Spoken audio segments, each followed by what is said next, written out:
Hindi yung gusto mo ura-urada. Kaya kadalasan nababasted ka kasi nga makulit ka, tanga. Hindi yung akala nyo the more na gusto mo siya, the more nagugustuhin ka rin niya. Mga ropa, huwag kayong mag-overthink kung ang babae nag-smile ngayon at bukas hindi na. Natural yun sa kanila dahil ang babae nanggagaling sa emosyon nila. Nawawala ka sa pagiging logical mo madalas, ropa.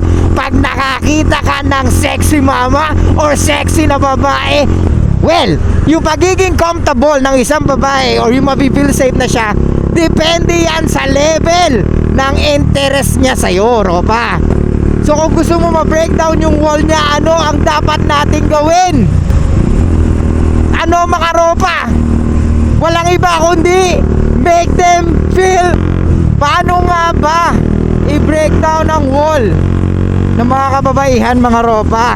Hey, what's up mga ropa? Magandang gabi sa inyong lahat. Dito po ang inyong lingkod, Suplado Moto. Okay, bago tayo umalis, of course, meron tayong babasahin.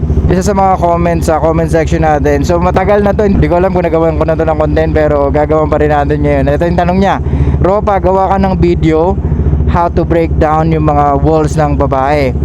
Ganda lang na ma-mention mo yon sa last few minutes ng video mo. Okay, so mga ropa, paano nga ba mabe-breakdown ang wall ng mga kababaihan? Dapat ba umamin ka kagad? Dapat ba iyayin mo kagad siya makipag-date? Dapat ba akyatin mo ng bahay or umakyat ka ng ligaw sa bahay? O dapat ba kaibiganin mo muna? Ano yung mga ginagawa nyo nung kinilala nyo yung babae at na-break nyo yung wall? So mga ropa, pwedeng ginagawa nyo na eh, kaso hindi nyo lang ma-describe eh, di ba? Anyway, tara, pag-usapan natin yan habang tayo bumabaybay. Okay, paano nga ba i-breakdown ang wall ng mga kababaihan, mga ropa?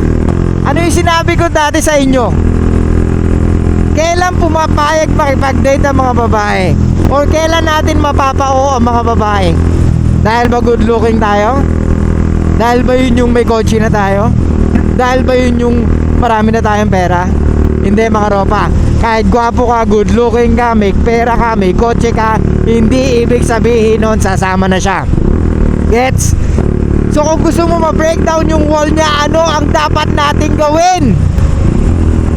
Ano mga ropa? Walang iba kundi make them feel comfortable. Lagi ko sinasabi sa inyo yan, mga ropa. Hindi sasama ang babae kahit gwapo ka, mayaman ka, mapera ka, or kahit may status ka, kung hindi ka pa gaano nilang kilala, or in short, hindi pa sila comfortable sa atin, or hindi pa sila feel safe sa'yo. Kaya nga, kahit anong aya mong panay, tanggi niya. Kaya wala kang ibang dapat gawin kundi maghintay kung kailan siya ma-feel comfortable. Eh paano yung Suplado Moto? Paano ko malalaman? Ano gagawin ko para ma-feel comfortable siya? Well, yung pagiging comfortable ng isang babae or yung ma-feel safe na siya, depende yan sa level ng interest niya sa'yo, ropa.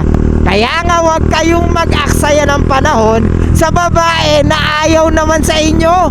Yung mga babaeng hindi nagre-reply, yung mga babaeng panaisin lang ng message, mga ropa. At alam kong alam nyo kung sino yung mga yon, dahil for sure na-experience nyo na yon. Diba?